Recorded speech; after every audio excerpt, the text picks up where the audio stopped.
I think they're playing for themselves. I also think that actually having players playing in their proper position, it's like as I said a couple of weeks ago, Fleming needs to play behind the striker, and for the last 3 games he's been playing. Yeah, it was nice to have a win. I thought my pessimistic 1-1 draw prediction was going to be bang on the money, but yeah, good result.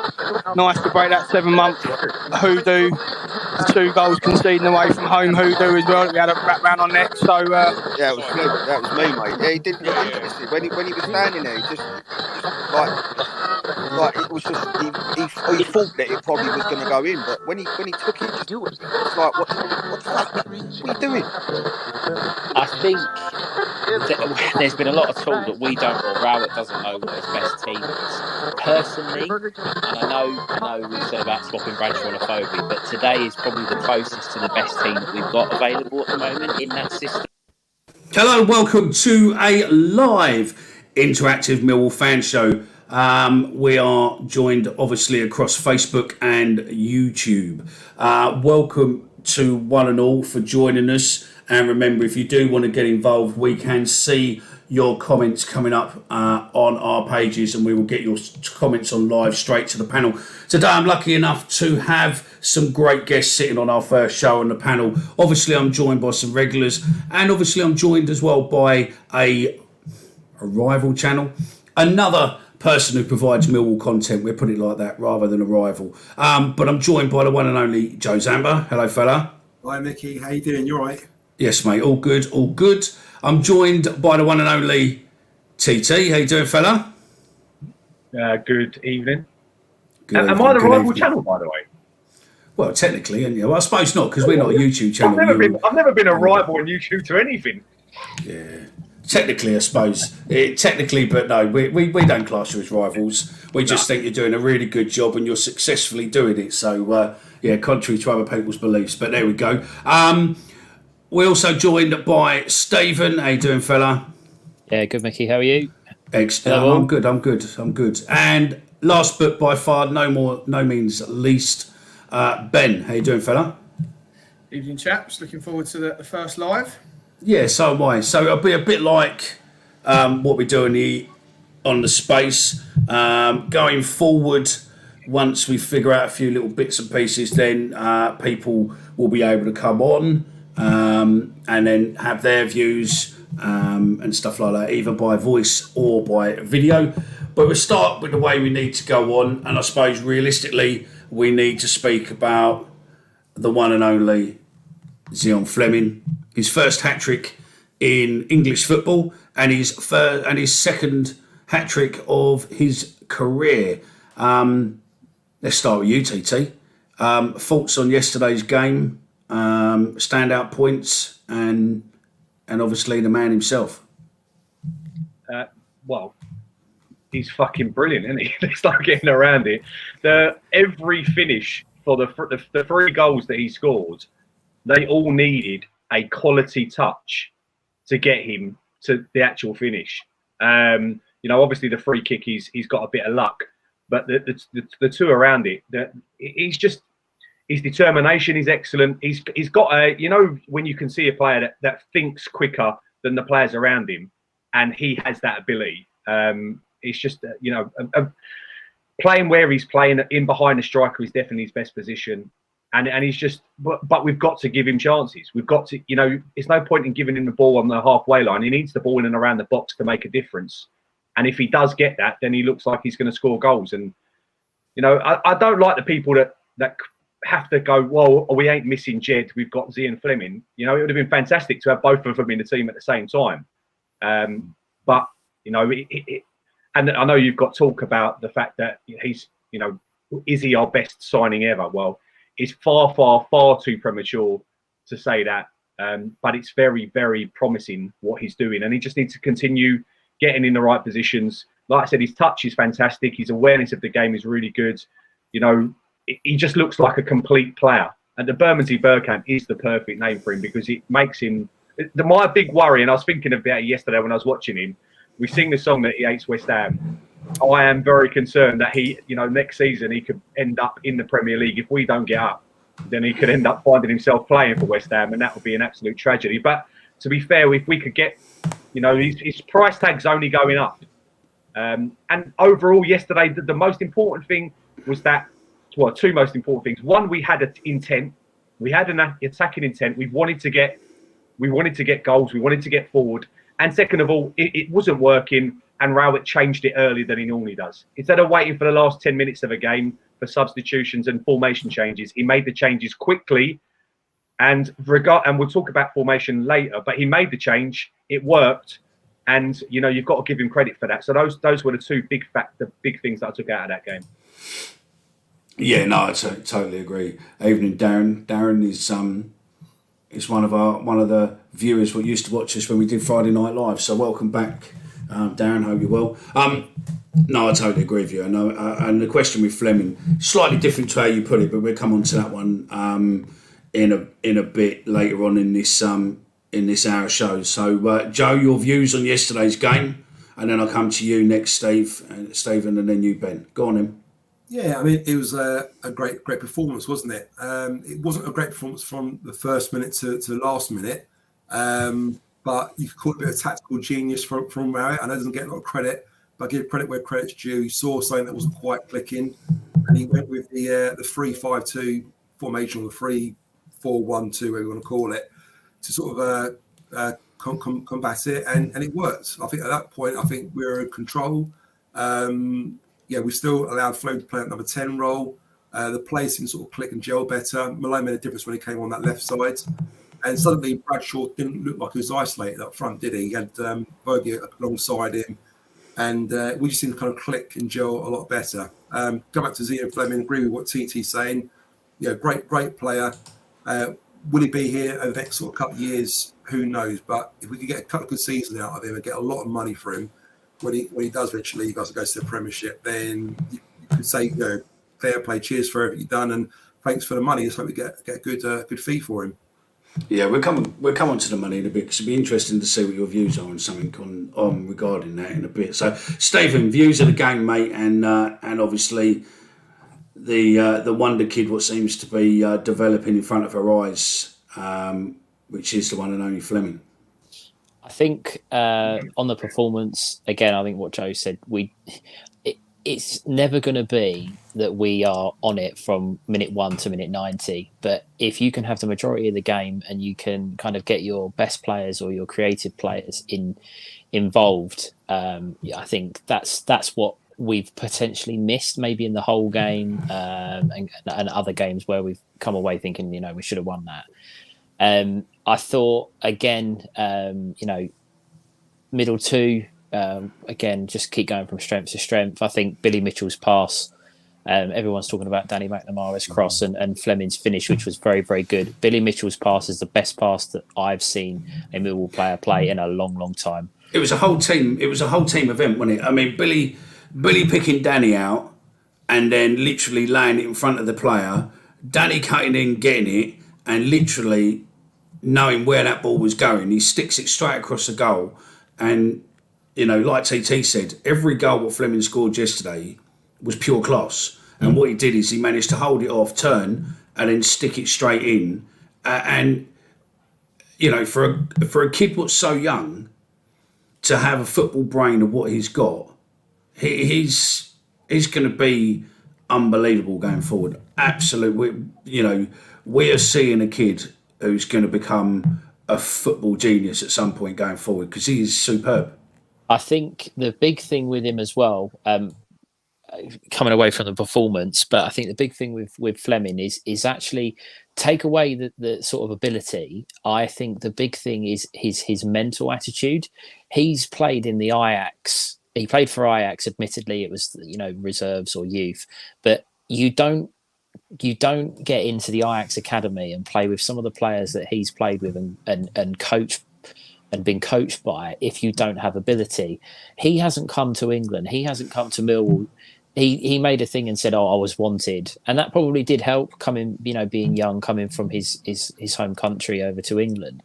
He hasn't come over here just to be because someone's put their arm around him and gone, we really want you to sign for the club. He's come here to show he's a winner. He's come here to show that he can play football, and I think he's just going from strength to strength. Whether he'll be here or not, I don't know. I do have a couple of interesting points for perhaps later on in the show when we discuss potentially a transfer fee. But I said it against after the whole game. We didn't give him enough opportunity to influence the game. He tried to go and influence the game by dropping deeper. Fine, he wants the ball. But if you get him around the sort of 18 to 25 yards, whether it be left foot or right foot, he is phenomenal. And I think I know there's a few strikers and midfielders on 9 goals, and he's obviously on 8.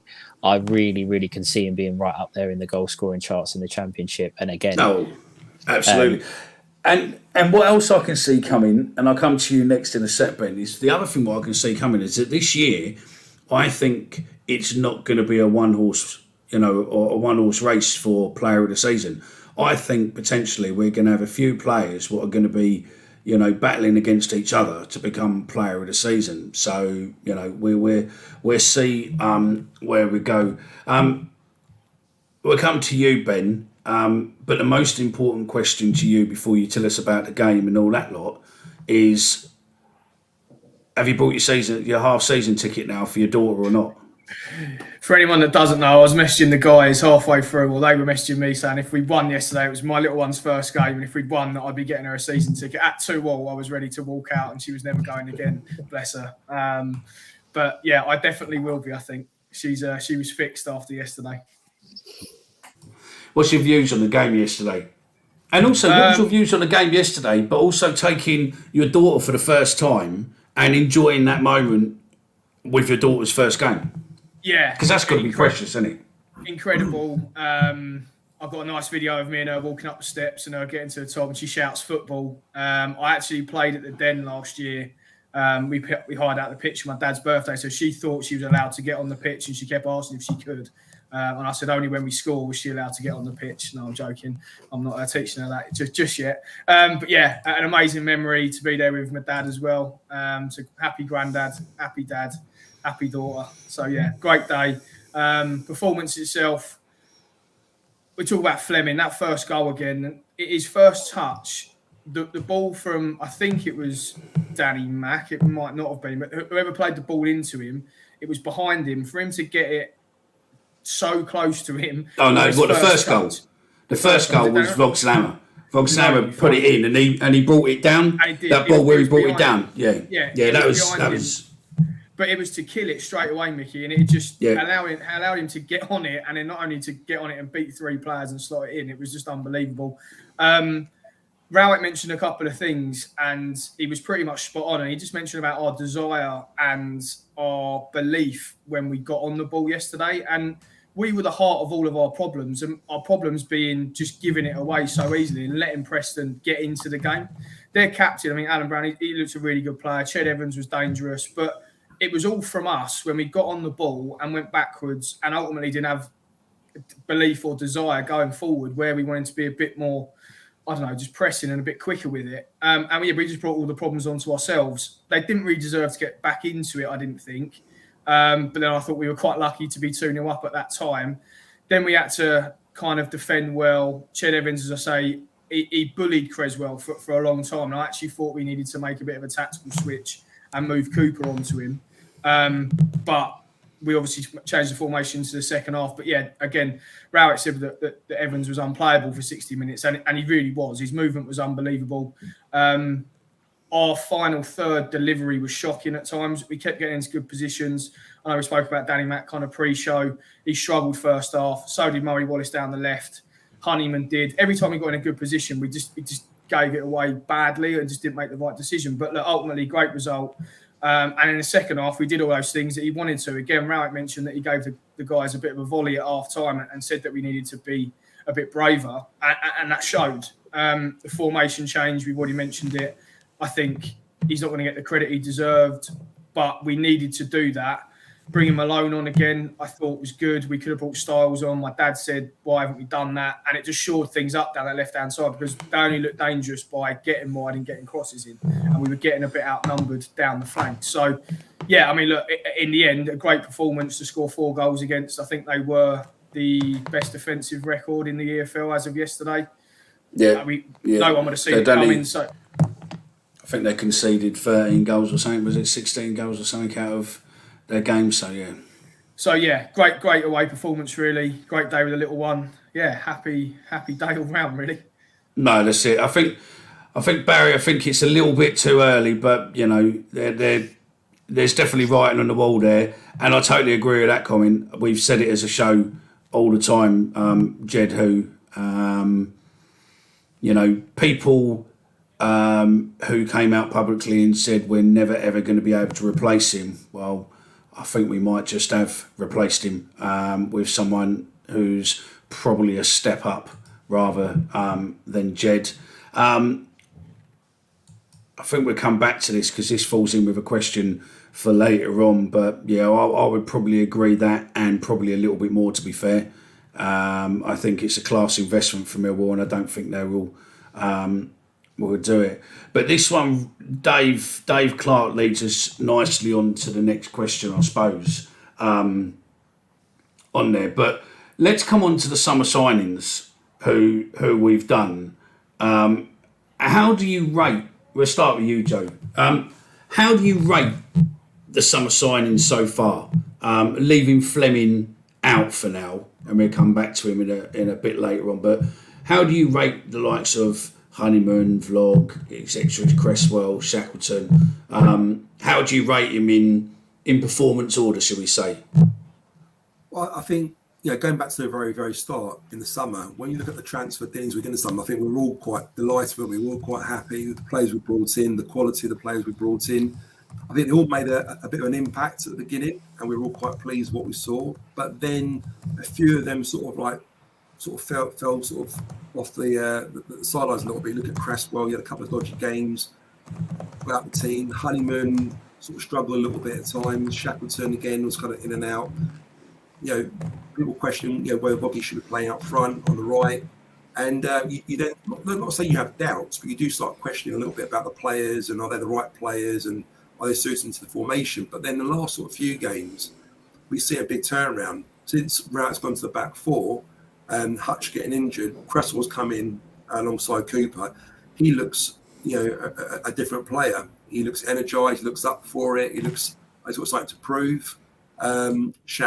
Shackleton's come in and he's done great where we needed to play. Would be out on as a right back or in the middle. I quite like Honeyman. I mean, Honeyman from the first game he's played for us, he's always given it 100%. He likes to tackle. Work rate is impeccable. He's almost like a captain on the pitch as well. He talks lots to the players, leads from the front. But I've always liked him playing on that right side. I mentioned it so many times in previous shows. I'll never forget the time we played Hull at home in the last season. He played on that right side for Hull, and he absolutely destroyed us. He's the best player on the pitch. I think with a bit more confidence, he can play in that attacking three that Round likes to play with. But Vogie, I'm happy with Vogie. I think he's a player who suits Millwall's style of play. Very committed. He's works hard, gets stuck in. We haven't seen his real quality yet. I mean, he hasn't scored for us yet, but we know it's going to come sooner or later. Just on there, I mean, Ben, you got something on Honeyman. What did you want to say on Honeyman? It was just interesting, actually, because Joe said he quite liked him out on the right. And I said to my dad yesterday, he's just not a wide player. He needs to play in the middle. And I think he's got that energy and buzziness. Like you said there, Joe, like he gets about the pitch well. He's quite good technically, but I just think out wide, he hasn't got the pace to get past someone. And yesterday was so many times where they'd sat in with a 4 and we needed to make a pass or just get him behind them with a bit of pace, and we couldn't. And that wasn't his fault. He was just playing out there. You could clearly see he was trying his best. But I just think, again, he is, yeah. And I think, again, it goes back to what we were saying about all the formations and the signings we made. The trouble is, you've got someone called Zian Fleming who's been pretty good in that role, which I think is probably his best position. I think he would be a great number 10. But at the moment, you've got to play players slightly out of position to accommodate the team. And you're right there. We're not seeing him in the middle. I don't like seeing him in a kind of DM position. I don't like him in the Saville Mitchell position. I think he's too small, too slight there. Whereas Saville and Mitchell give you a bit more presence, a bit more strength there, and hold the ball up better.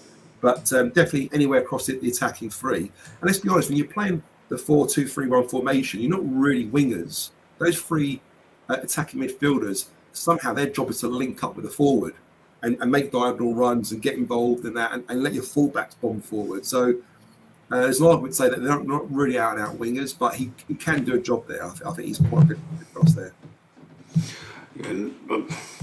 Let's go. Let's hit on your Vog Slammer and the other two players in. Sorry, mate. Let's just finish up with your list. Vog Slammer and Shackleton. I think that's it really. So I don't know who's missing, but do you want to put them in order? Did you say or? No, just which ones? I mean, take Fleming out, but I mean, who would be your top two signings outside of Fleming? I would say Cresswell. It's been a really good signing for us. I mean, scored 4 goals this season now from us. Not bad for a defender, is it? For a defender, not too bad. Exactly. I love the fact that he's playing through this kind of injury still to his head, if you like. You know, he hasn't sort of decided to take a couple of weeks off to recover from that. So I'm impressed with him. I'll say, I don't know, the others haven't really shined yet. I think Shackleton hasn't really put a foot wrong, to be fair, has he? He's been like a 7 out of 10 most games we've played for us. Never a 10, never a 5. So I'll probably say Cresswell for me has been the standout one. Standout. TT, your view on the players, fella, on the signings? So I agree with Ben in terms of Honeyman playing more centrally. However, what we've done with our signings is we've got strength in depth in single positions. So, you know, Honeyman is that like cam position just in behind the striker, but you're not going to get there instead of Fleming. Vogelsammer's he's not really a wide player, but his work ethic was excellent yesterday and has been every time he's put the shirt on, he's put the work in. But ideally, he looks like he'd be a centre forward. But then we've already got Bradshaw, and obviously, who hasn't been mentioned yet, Afobe's still a signing, and probably out of the signings that we've made, probably flattered to deceive, considering what he's got and what he can produce. Hasn't really done that this season in a Millwall shirt, Afobe, not consistently enough, because we know he's got talent. Shackleton has been that squad player that you take to the World Cup, you know, so he can fill in at right back, or we'll put him at right midfield, or he can go at centre midfield, or wherever Rowett's struggling and to make a sub, that's where he puts Shackleton in.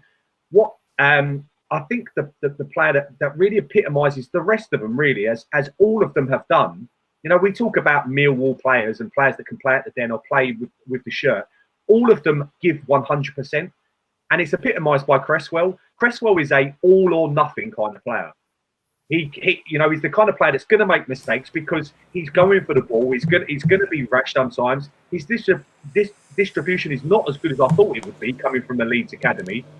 But he's not afraid to make a tackle and to play through the boot in the head that he got. You know, he's a loan player. Remember, he's not a Millwall player. He's going to get his wages anyway. He could quite comfortably sit on the bench for a few weeks and get himself back to fitness. Or he could have been out for a couple of games and then got better over the World Cup. But he wants to play, and that is all you want when you get loan players in is a desire to want to put the shirt on and go out there and give 100%. We can talk about mistakes and playing players in positions where they're not the best. They're always going to struggle slightly more. But you've got to fit them. You've got to fit them into the system. Rowett's very much a system first. Players will fit into my system, whatever I'm doing. He does not build a system around the players, and you can argue one way or the other, but at least every player should know what they're going to do. So if I'm playing the wide right player in that front three, I know what my role is, whether I want to play there or not. And I'm sure if you ask Vogelsammer, he probably doesn't. He knows what he's got to do. If you put Honeyman there, he knows what he's got to do, and that's really important, especially when you're chopping and changing positions all the time. You've got to know because remember, players want to be concentrating on having the ball at feet. Where do I run? Where do I press? Because that's what we've done really badly against Hull. Forget about the fact that they were down to 10 men, but our pressing was terrible because we had Bradshaw pressing and then everyone behind him didn't press. So they just were passing around us. So even though they had 10 men, they kept the ball so well. It's so important that you've got to know, and this is where sometimes Rowett lets himself down. The players have to know what they're doing in every single position, in the press or no press, but what their role is. And like I said, I think that the signings have been good. Callum Stoles has come in. I think he I think he had a really good debut, dropped off a little bit, but he's come in the last couple of games. The last couple of times I've seen him has looked pretty decent. He's got a good touch. And again, he gives it all. The one thing that, bringing Malone on, he's not a new signing, but bringing Malone on, I think he's the thing that we miss is that directness. That's what Bury's really important. That directness and pace that we really lack. If we're gonna, I don't know if we're gonna talk about who we look to sign coming forward, we have to have pace, because we were talking about Honeyman, we're talking about Vogelsammer not being able to go around that player, and yes, we're relying on the wing backs to do that, but we need some more pace in the attacking third to really give us more options, because Bury has been very hit and miss, and obviously then you're only left with Malone, and Malone is very, very hit and miss. He goes from the sublime to the ridiculous in 2 touches. There's no in between with Scott Malone. So overall, I'm very happy. I was optimistic about the signings. I think they're all Millwall type players, if you can say that. They all give 100%, and obviously, so the best 2 for me. I think Vogelsammer has been underrated in what he's done, but I want to see more. I want Honeyman on the pitch. I think he's an excellent player. I want to see him on the pitch, but I wouldn't take off Fleming. I wouldn't take off Saville, and I wouldn't take off Mitchell for him. So that's the problem you've got. Yeah. Chris has made a comment. He said, I think Cresswell has had a reality check. I just don't think he realised how hard Championship is here. Go back to Leeds, 100% better player at the end of it. I think that's I think it's a learning curve for him. I think he's going to go, eventually he will go back to Leeds and he'll again progress and be a good player going forward. Screens has changed slightly. Ben, we'll come to you next with your on the players. Keep it fairly brief, though, fella, because we're halfway through the show and we've got loads of questions coming. Yeah, I think pretty much what the guys have already said. Joe summed it up nicely. I think we haven't seen much of Shackleton. We haven't seen much of Styles yet. I think for me, I said it on the show last week, Vogie is very quickly becoming a favourite of mine. He was brilliant yesterday. He's playing in a different position that he's definitely not used to. He was excellent yesterday. His work rate, we've said it a million times, he's purely playing out there because he's doing such a good job. I think we will see the best of him when we get him down the centre. So for me, I'm going to say he's been our best signing. I know a lot of people don't agree with that. I see it on Twitter, people caning him, and I don't see it. But yeah, I really like him. And yeah, I think that Cresswell, I think it did a world of good. Again, I think credit to Rowett. It took him out of the spotlight. I think it's really helped him. He's come back into the side. I know probably forced with Hutch being out, but you can't fault his desire and want to play for us.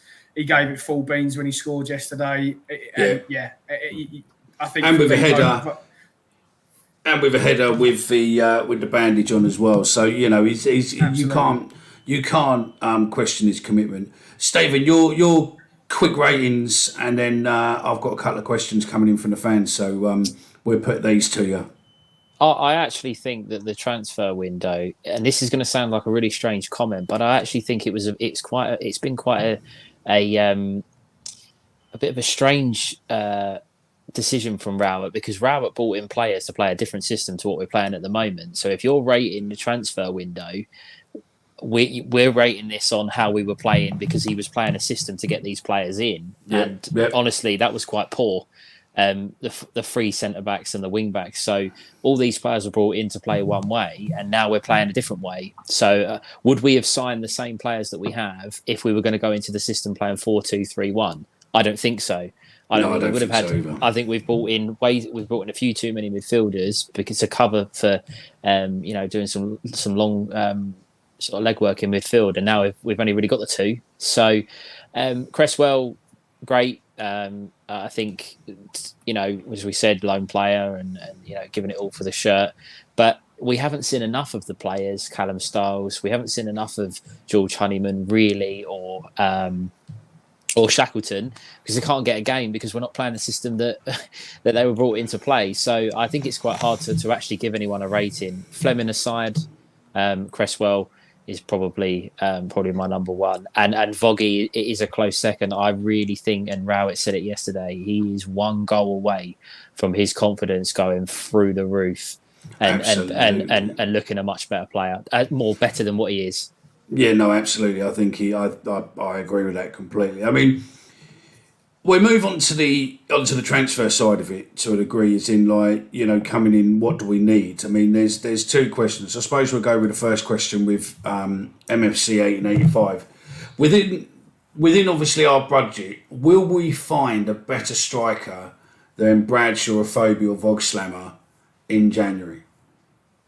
Do you think we'll spend anywhere near? I know we've made the money from, which I think's probably already been spent from the guys what went from Man City, but I mean, do you think we'll do another big spend? I mean, Rowett sort of put out there that he doesn't, he will go to Berylson, but he doesn't really want to go cap in hand when he spent quite a bit of his money already.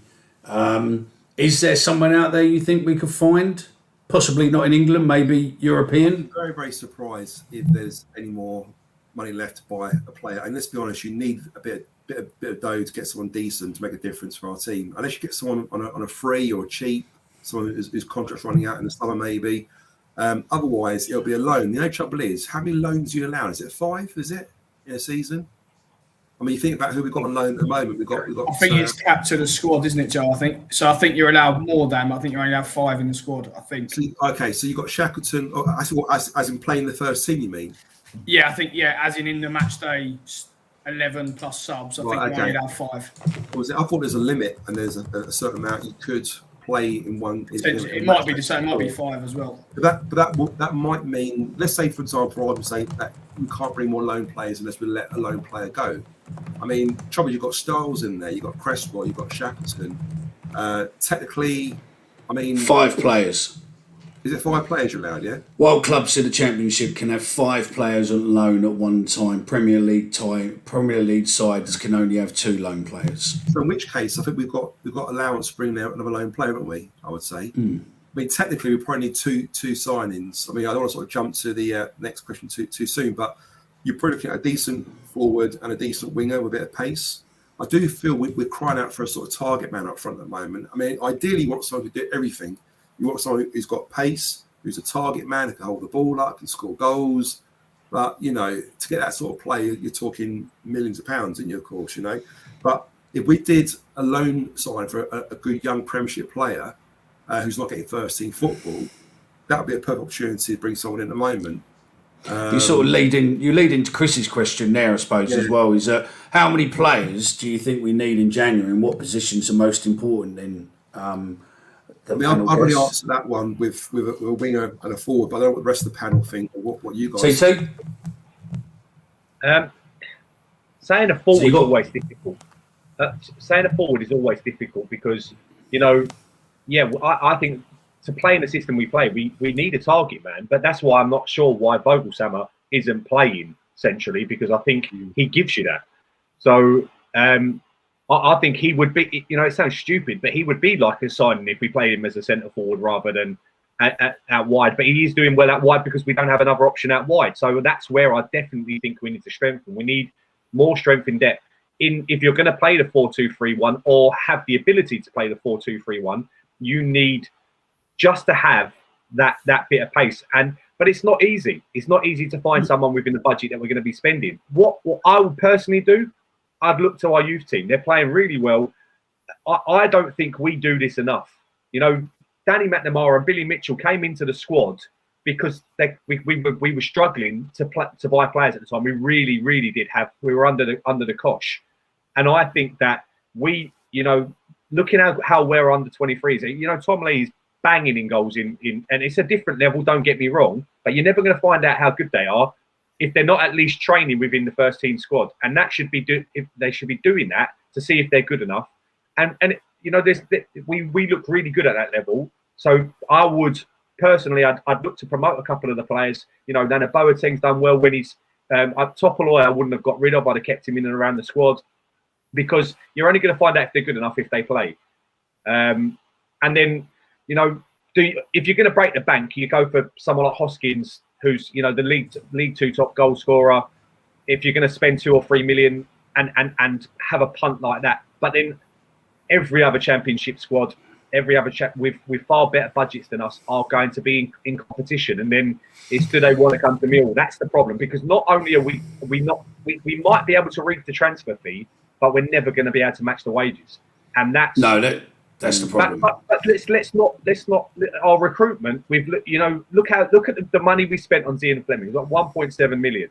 I compare that to Anthony, who went to Manchester United for 86 million. When you compare what they did last year in Eredivisie, Zian Fleming had better stats. He had better assists. He had more goals. In a team, he was playing for Fortuna City. He weren't playing for Fleming Ajax. He was playing for a small team in the Eredivisie.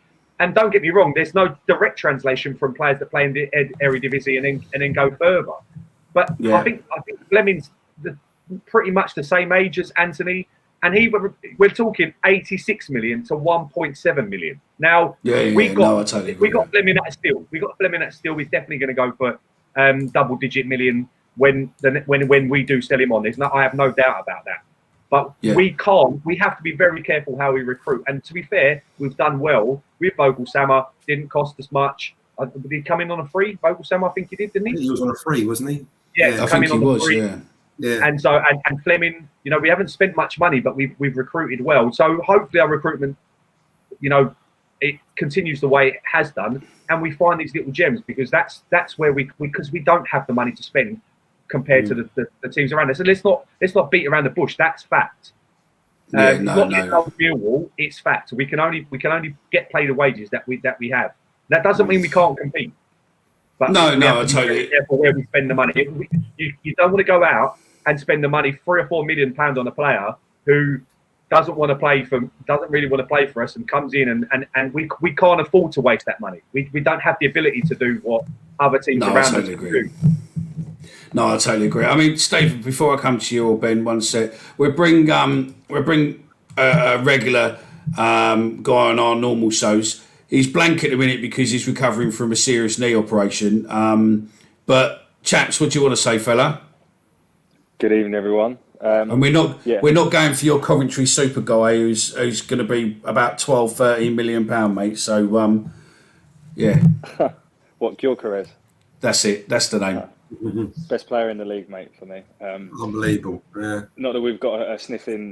No chance. Good evening, everyone. Hope everyone's good. And I appreciate you letting me come on, Mickey, without the camera. No one needs to see this. But yeah, I just see the that's honest as well. You don't need to see that. No, he's wearing his missus' clothes, and that's what he's doing. He's in a nightie. Well, that's a regular thing anyway, isn't it? But every Sunday night, every Sunday evening in front of the TV. You've seen some of my clover. Anyways, we digress. So I think just for me, I think personally, I just caught the end of what TT said, and I think one of the things that I want to sort of throw out there, and apologies if this has already been said or this is what Stephen was going to say, is there's a lot of clubs in the Championship this season that have seemed to have real success with Premier League loanees. Kids that are coming through that have done really well. Like Hannibal for Birmingham. Apparently we were potentially after him. That Austin Trusty from Birmingham also come straight into their first 11s. Brilliant. I'll name one more.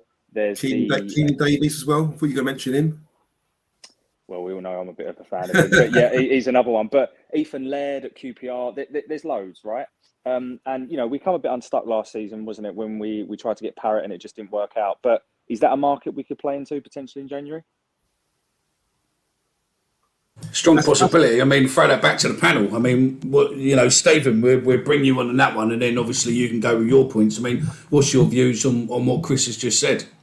I think the loan signing is I think it's likely to be we're not. I don't think we're going to spend any money. The couple of the guys had said, "Are we going to go for a marquee signing? Are we going to look to do this with recruitment?" I don't think we have the money to spend. So, whilst we need to, we do need to improve and probably do need to recruit. I think it's going to have to be a little bit of a free transfer, sort of wheeler dealer type transfer window for us.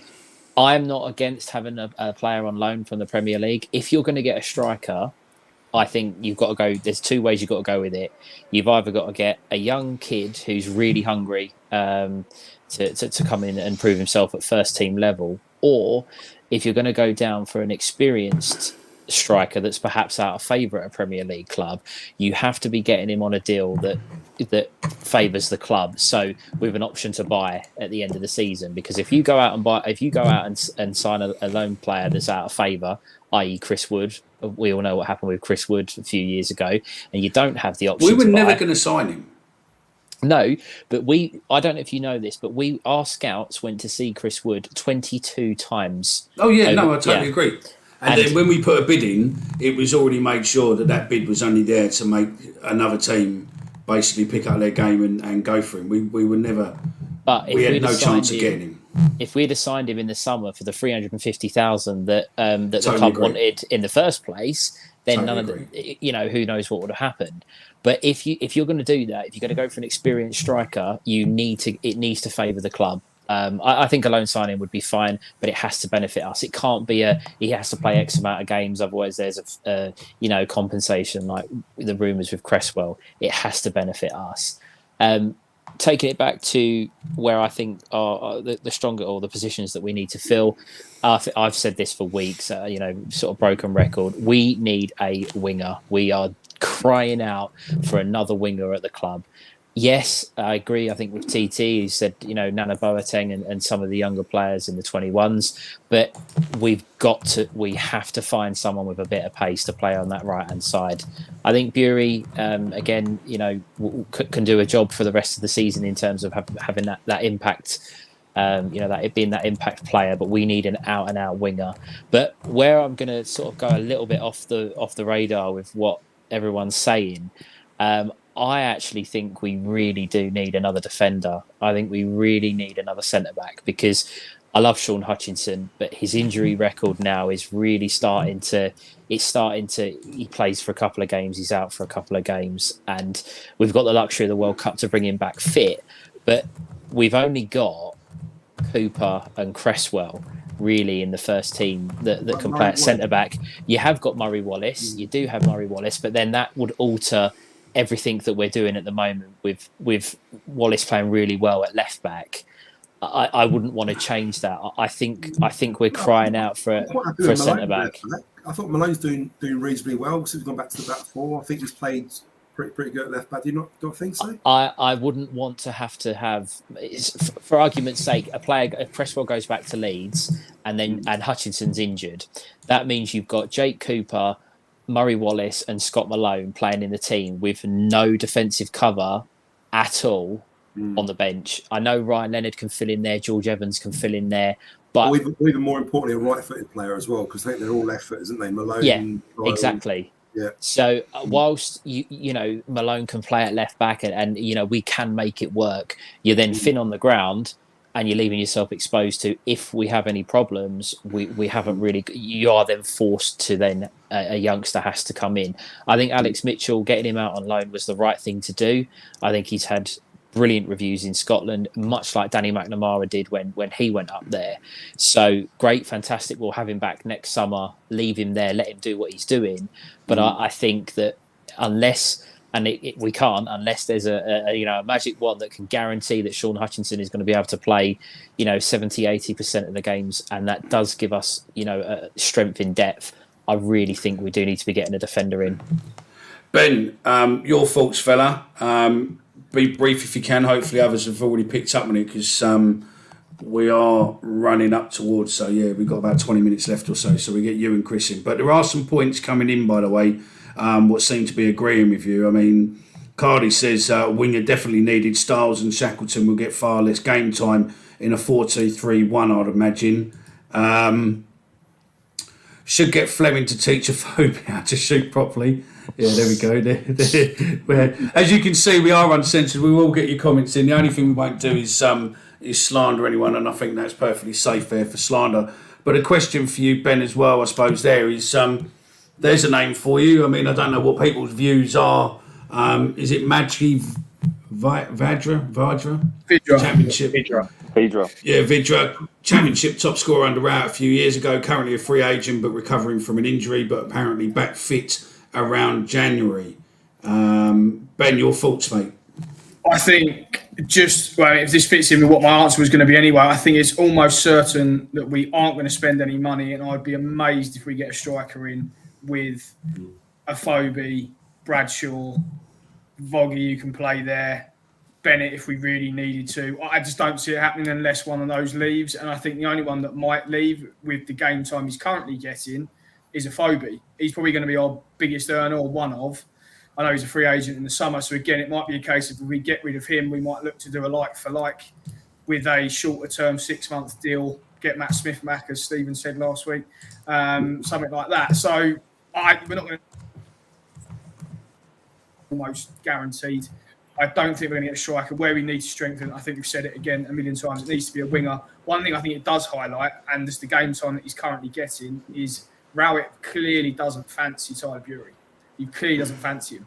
There's something not right there. He's either, I just don't see him getting the game time.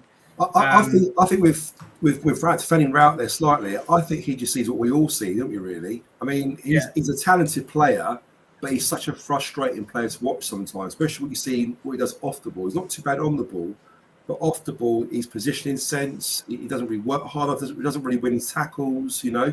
There was no criticism there whatsoever, Joe, with Rowett. I think he's spot on for doing it, but I think, as I say, I think it just highlights that he's not going to be that guy for us, right? Yeah. So I think that's the key position. Maybe he wants to bleed him in slowly, Ben. I mean, I never really like seeing Bury start, but I love when he comes off the bench. He does make an impact. Absolutely. You know? Absolutely. But even the amount of time that he's getting, guys, what am I putting? He came on 88th minute yesterday. Yeah. And I think he's doing that a lot, right? No, it's the 85th, 88th minute. That was way too late. And Bennett, to be fair, I can see the tactical thing what he was trying to do. They took Fleming off, didn't they? I think it was Bradshaw or Boggs, one of them. And then he went with Bury and Bennett to kind of use their pace for the last sort of few minutes, which was again brilliant. The thing is with that though, is Tyler Bury's an impact player. If you're bringing Tyler Bury on, you're bringing him on to impact the game. Yeah. That's when it's 2-2 or 1-1, or you need a goal. Tyler Bury comes on to impact the game. Yesterday at 4-2, we don't need to be impacting the game. We need to be solid and compact, and perhaps in the last few minutes. Steve, wasn't it? I think it's the characters use that pace up front. Two of them just to kind of catch them on a break, I suppose. You know, it was, but they were brought on as to waste sort of 30 seconds to you know, at the end of the game. Too late in the game. Rowett uses them as impact subs. If it had been 2-2 going into 70 minutes, they would have come on a lot sooner. But because it was 4-2, Rowett thought, okay, we'll hold on to what we've got and we'll use them to waste some time at the end. The trouble is with the system change, I thought it was quite difficult. How would you bring in Bennett and Bury? Because technically you could put Bennett up front with either Bradshaw or Vogshammer. But with Bury, where do you play him? Because at the time we were playing a system with Fleming, who's doing really good, behind Vogie and Bradshaw. So therefore, where do you bring Bury? I couldn't see a place for him at all. So when he took Fleming off right at the end, I can see the purpose of that. But that should be done maybe 80th minute rather than 89th. Yeah. Just I'll bring you in 2 secs, Chris. Hello, Zach. How you doing, fella? You all right? Love your blanket fucking army, whatever they're called. It'd be better with a Millwall crest on the front, wouldn't it? But watch this space on that, possibly going forward. We just say that there. We'll come to you in a minute, Zach, with your ball boy tactics while you're on, mate. While we've got you there, mate. Surprise guest. Chris, we'll come to you with what we're talking about. But there's a couple of points will come up on the chat. Irish striker. I'm not even going to try to pronounce his name. We've had 2 bids rejected for in the summer. He's joining an undisclosed English side. MFC 1885 said, I've had a look on his Twitter and he seems to be liking a couple of Millwall tweets recently. I don't know. It's a rumour. I'd probably have him, to be fair. He looks quite a good player. And the other one, what's out there, Mulberry banished this rumour the other day about Sunderland looking for him, saying that they've made no interest. But there's a strong rumour that Bradley Dack has been told he's definitely interested in coming. Not sure if we can afford him, but he is out of contract in the summer. I mean, your thoughts on those two, Chris? Yeah, I think the young Irish lad is exactly the sort of player we should be going for. Whether do you know his name? Adomo Imaku or something. Imaku, isn't it? Oh, okay. Imaku. Okay. Something like that. Yeah, thanks for putting me on the spot. Just testing you, really, but yeah. But he's the sort of player we should be going for. Whether or not we can rely on someone like him to come in and sort of, you know, get us into those playoff positions, probably not. But he's exciting. He's really raw. He's big, physical, pacey from what I've seen. So he's exactly the sort of areas we should be looking at. So that would be cool. And I'd like to think that some of our Irish contingent have had a word with him and said it's a good place for him to develop. So let's watch the space on that one. Bradley Dack is a Millwall fan. I don't know if many people know that, but is he really? Fan. I met him. I'm showing my age. I met him at Zen's, but literally when he was he'd just left Gillingham, and I was chatting to him, and he there's an exclusive for you.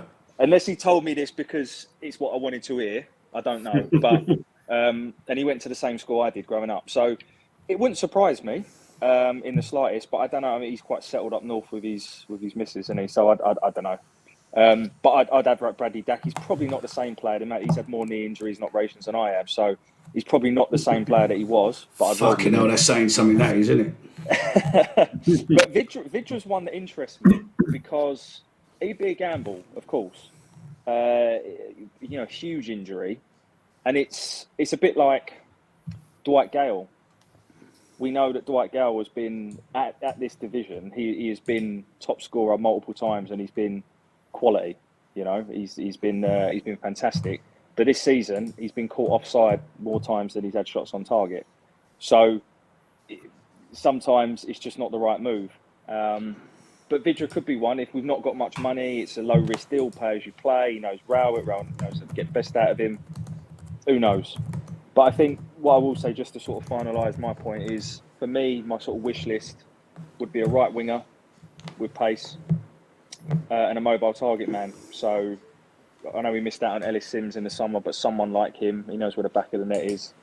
For me personally, if Cresswell stays, I'm not sure if they've got a callback clause on him or not. A lot of Leeds fans seem to think they do, but I don't know that for a fact. If Cresswell, I don't think they have. Then I don't think they have. I think he's here for the season. Yeah, then I wouldn't prioritise a centre back until the summer. I think with Wallace, I think we've got enough for the defensive positions. Personally, obviously, views are views, aren't they? So Zach, we've also got George Evans, haven't we, that can play there as well. I mean, he's also going to be off in the summer, but he can fill in a centre back. I would imagine he'll be off in January. I can't see him sticking around. So, yeah? He's not getting any game time, and he's not getting, I think, 27, 28 coming to his prime. He's not going to want to sit on the bench. And he probably is. He is someone that in the right team, I think he could do well at this level, personally. He's got a fantastic passing range, but it's just not here. Yeah, Can I just say as well, I wouldn't touch Bradley Dack. Would not touch Bradley Dack whatsoever. I think he plays in the same position as Fleming for a start, exactly. So we don't want to be taking and Honeyman and Brad. His injury record, no, he's done really good things in the Championship previously, but after his injury record now, I wouldn't touch him at all. Okay, Zach, hello, mate. We'll get you in because your dad looks as if he's going to be collapsing in a minute with you sitting on his knee. So whatever you do, don't fart on him or do anything else. It's not as light as he used to be, and he's buzzing today after today's performance in our Lions match. First of all, congratulations on your hat trick. Congratulations on your celebrations, fella.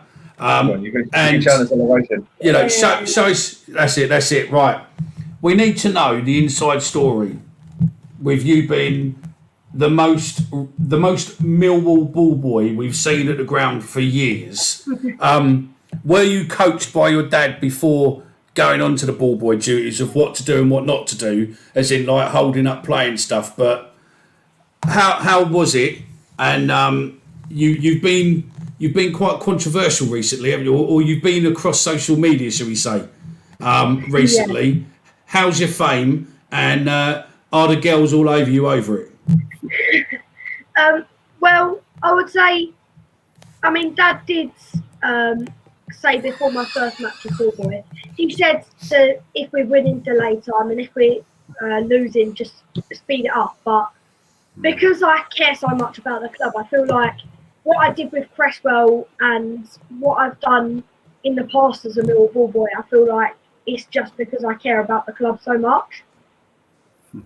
What about your getting sent off? Oh, well, that was, again, very controversial. I didn't actually do anything wrong, as the club have said, but it was a nice laugh and a joke after. Did you get sent? Did you really get sent off? It was. I basically got sent off. Yeah. Is that for taking the ball off the player? Was it? Yeah. Yeah. Yeah. Walk us through what happened again, Zach. So it was gone out for a goal kick, and I went to get the ball, and there was a player warming up, and his name was Matthew Hott for Middlesbrough, and I was walking walking up to him, about to give him the ball, and Matthew has come up behind me, and he's hit the ball out of my hands. So I hit the ball back out of his hands, and I roll it to Longy, and I basically go away, and they think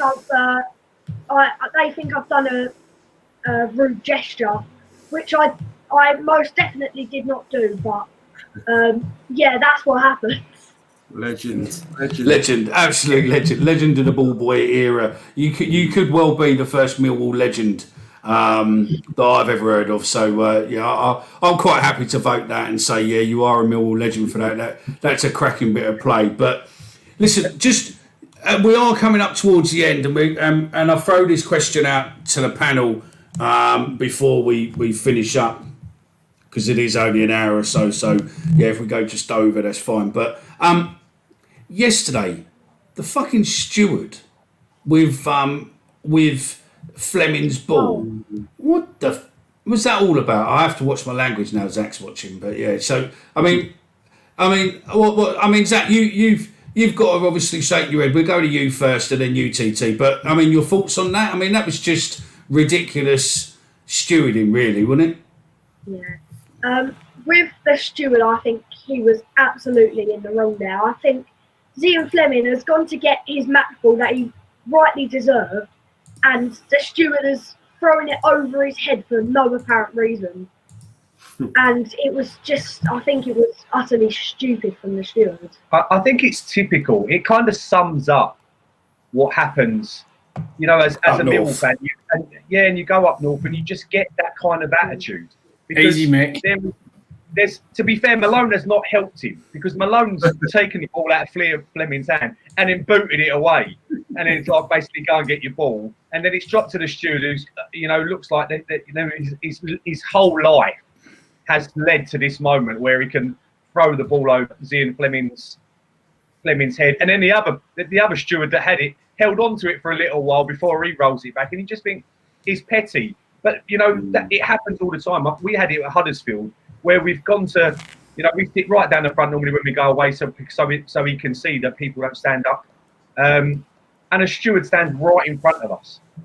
He's got the whole area to stand, and he stands right in front of us. I asked him to move. He goes, I can stand where I want. I said, I haven't driven 4.5 hours to see your ugly mug standing in front of me.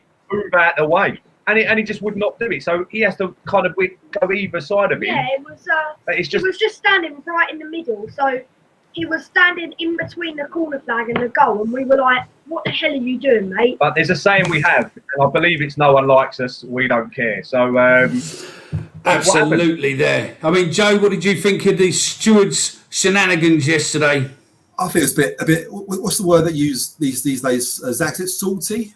Is that what you're not saying? Yeah. He was a bit salty, wasn't he? He was a bit salty. He obviously weren't very happy with the result, and Mill fans being very lively and very happy at the end.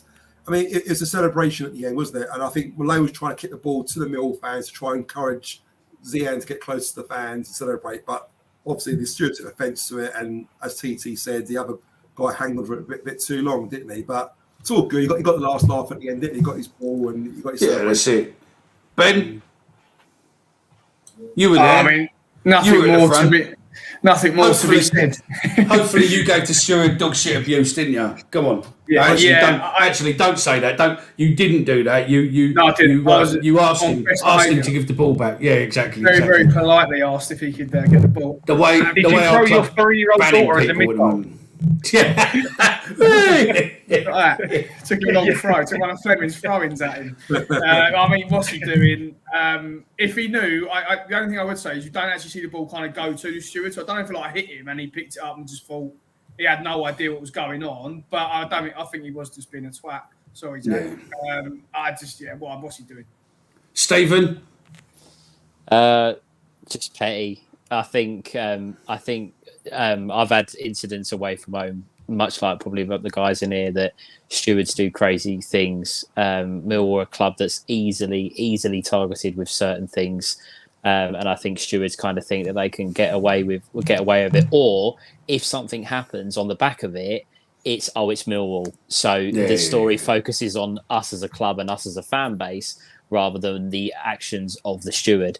But as I think Ben just said, Fleming got the last half because we're going home with 3 points and he's going home with a match ball. So the stewards can play games all he wants. We got 3 points. No, that's it, Chris. I'm not coming to you, fella, on there. But there's one last question. We'll end the show on. We're coming with this question.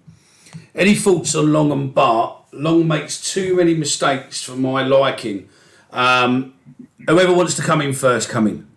Can I just jump in on that? And it was something that I didn't actually point out. It was my dad did yesterday in the warm-up. We got there quite early yesterday, so we saw Longy, Bart, etc. warming up for a while. Bart looked like he had a bit of a knee injury. And he didn't look agile, and he just looked a bit like he was in a little bit of pain. And it wasn't until my dad spotted it, and when he said that, I went, "Do you know what? You're right. Just bending down for balls when he was turning, he wasn't doing quickly." I don't know if there was a little bit of an injury there. But I've heard a rumour that his knees flared up, but whether or not that's just rumour or not, I wouldn't be surprised me. But I don't mind Longy. He actually made a really good save in the second half when they got on top early on. Would Bart had saved one of their 2 attempts yesterday? Well, as I said yesterday, at the game, I thought it was a foul, but you chaps said it was handball. And the second one, I don't know, I actually think it was a good header. I think it's just one of those ones that he's wrong-footed. So I don't think I'd be too harsh on Longy yesterday. I think Chris? If we could... Oh, go on, Steve. Go on. I think if we could have... If you could combine George Long and Bart into one, I think that's the goalkeeper that we all want. But unfortunately, if you had a goalkeeper that had distribution of Long and Bart's shot-stopping abilities, he wouldn't be at Millwall. He'd probably be in the Premier League. So I think Rowett has either got to make a decision. Does he want his goalkeeper to be able to get us up the pitch and potentially create chances, or does he want his goalkeeper to be making big saves, but probably going to let us down with his distribution and potentially be conceding the ball and then conceding more chances? For me, to that point, Steve, just to interrupt you there, do you then play Bart for the tougher games where you're going to get called upon a bit more, and then maybe use Longy for the games where we should be winning, and he can sort of play a bit more of a kind of extra defender and a bit of a sort of sweeper keeper, if you like? I wouldn't be against that. I understand that if you've got a goalkeeper in good form and you don't change a winning team, I get it would be quite difficult to do that, and goalkeepers want to play regularly. Personally, I think that Bart has been a great servant to the club. I think the person who's just commented he's done his job under Rowett is actually spot on. I have no issues with him whatsoever. If he was to move on, great goalkeeper, but I think Long is the future. I think Bart realises now if he's got a knee injury, he's getting older. He doesn't fit into Rowett's style of play of wanting his goalkeeper to be comfortable with the ball at his feet. Neil Harris, who brought in Bart, Neil Harris didn't want his goalkeeper to be controlling the ball and pinging 70-yard passes and trying to get us up the pitch. Rowett wants us to do that. And I think George Long fits into the category. And I think he's going to be our goalkeeper long term. No, he was always going to be the replacement to Bart, wasn't he? But which one of you two, it's either you, Joe, or you, Steve, which one of you just said sweeper keeper? I did. Oh, okay. What sort of position? What sort of position is that then? Is that a bit like rush keeper, is it? Or Manuel Neuer. like Liverpool's keeper and Man City's keeper. So basically, they can play out of their box and they're comfortable on the ball. They can take the ball and become like a kind of a sweeper keeper or keeper sweeper, what they call it. And I'm going to say no. I'm going to say no on that one, right? Because it's bad enough watching Millwall play, let alone getting a keeper who thinks he can handle the ball at his feet. Do you know what I mean? He'd be about 30 yards out trying to be the next Ronaldo, and all of a sudden the player will tackle him and get the ball in the back of the net. Chris, your thoughts on Bart and Long, and then we're going to go to TT and Joe, and then we're going to start finishing up. Go on, fella. Yeah, and I don't disagree with anything that anyone said. I think what Stephen said spot on in terms of you've got a fantastic shot stopping ability, one keeper, and then kick in with another keeper. And ultimately, we need to make a decision on how we want to play. My view has always been a goalkeeper is there to stop the ball going in the net. And therefore, my view is that George Long should have done better at both goals yesterday. And I don't think we'd have conceded, maybe not both. And you could say it was a great header. It was. I thought Ched Evans was superb, if I'm being honest. I hate to say it, but I thought he was superb for a lot of the game yesterday. And his header was superb. But Bart's in goal, that doesn't go in. So I don't know. In my post-match yesterday, I said I'd drop Long and put Bart back in for the next game. But I don't know, maybe that was a bit knee-jerk. I'm not sure. I'm on the fence, and I'm going to sit on the fence for this one. I think Long probably deserves a couple more games, but I wouldn't be adverse to Bart coming back in because it's, Longies just doesn't fill me with enough confidence at the moment. Joe, final comment on them. I suppose you've really commented. I agree completely with what Chris said and also what Steve said earlier about both of them. For me, when you look at a goalkeeper's job is to stop the ball and get back in the net. And when you look at what Bart's done this season compared to what Long's, I think Long's had a few more errors and a few mistakes in different games where I can't count how I don't think he's had many Bart mistakes this season at all. Maybe one or two, if that. But you're right. I mean, that first goal, forget about the fumble, the handball, but the cross that came in, Bart would have got to it. Would have punched it out or whatever. He'd have done something, got to it. Whereas Long sort of his positioning was all over the place. Positioning was probably wrong on the second goal as well. And even if Bart was in his same position, I'm sure Bart would have reached out for it, probably got a hand to that one. So for me, I prefer Bart, but I can't deny Long is great on the ball, great distribution. Listen, Gaz C is correct, mate. We won. Who cares if Long made a few dodgy errors? We still won, and we still got the 3 points. So, hey ho. TT and Zach, final view of you on Long or Bart, and then give your show a plug, please. For me, Bart has been the better goalkeeper in terms of actual standard goalkeeping. However, what I would say is Long has made a couple of errors, but he's also, he was fantastic in the first half against Huddersfield. We should have been 4-0 down at half time. And he's made a couple of fantastic, split second shot saves. And that can make the, obviously he's beaten by a cross, which happens at least 2 times a season to every team. I'm not sure Bart would have come out and dealt with the cross, because one of his weakest points of keeping is his how he deals with crosses. He's much. You'd say overall, I think they're coming out for crosses are similar. Long's a better ball distribution, and Bart's a better shot stopper. So, but you only get better the biggest thing about being a keeper is playing week in, week out. It's consistency because it's not just about the keeper; it's about the defence in front. You've got to know each other's game backwards. You've got to know whether your keeper's coming out, whether he's not going to come out, how he wants to distribute the ball, where he wants you to one-sided because your keeper's stronger. All of those things get better over time, and you get to know that as a part. When you play football, you know that. When you coach football, you know that. You want to be playing with your keeper consistently, and I think there's always a good argument to say. Been a couple of kind of half dodgy things, but we've conceded 6 goals in 9 games. There we go. So that's it. That's it. Feels better in the defence, doesn't he? That's what you're making there, T. Yeah. So I agree. He gives the defence more confidence because they can play the ball back to him. He's comfortable on the ball. He you can pass back out to them. Whereas Bart, you always get a bit of nervousness when the ball gets back to you. You think, oh my God, where's this gonna end up sometimes, you know? No, that's it. Completely agree. Listen, if you're enjoying this, we are going to be doing this going regularly now. We are going to record the Sunday evening show live, so you guys have full interactive. We're still doing your post-match games live on Spaces going forward. And also, if you are here now watching us on YouTube, please just press that subscribe button. And while you're at it, just type in Millwall Drive Home YouTube channel if you're not already subscribed to them. Subscribe to them too. Press the notification bell, and then whenever we post a show, you won't miss anything from us. If you want to listen to Chaps, he done the podcast yesterday, the post-match chat with Chaps, where he gives us an extended version of his YouTube video. He normally does post-match, but at the moment he is recovering from a knee operation. So if you want to send flowers, chocolates, etc., just send them to me, and I will taste them first for him and make sure they're perfectly safe, because he is on quite a lot of medication and I don't want anything to affect him in any way. I would like to thank my guests. Joe, thank you very much. Any final words from you, fella? No, just looking forward to the World Cup now. Be a nice little break. It's not a long break, so I'm sure we'll be back before you know it on the 3rd of December. And cheers for having us on, and a really good show. Thanks, guys.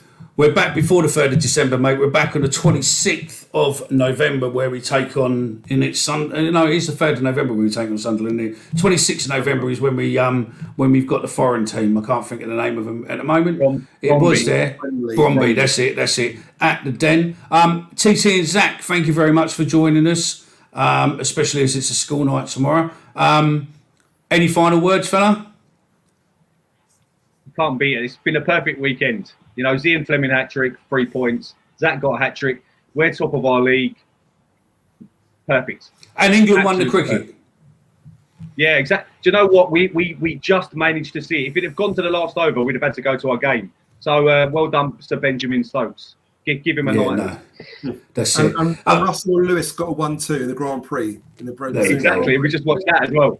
Yeah, there you go. Exactly. Chaps, well, the women didn't win the Rugby World Cup, but hey, you can't have everything. Chaps, you got anything you want to say? Final words, fella?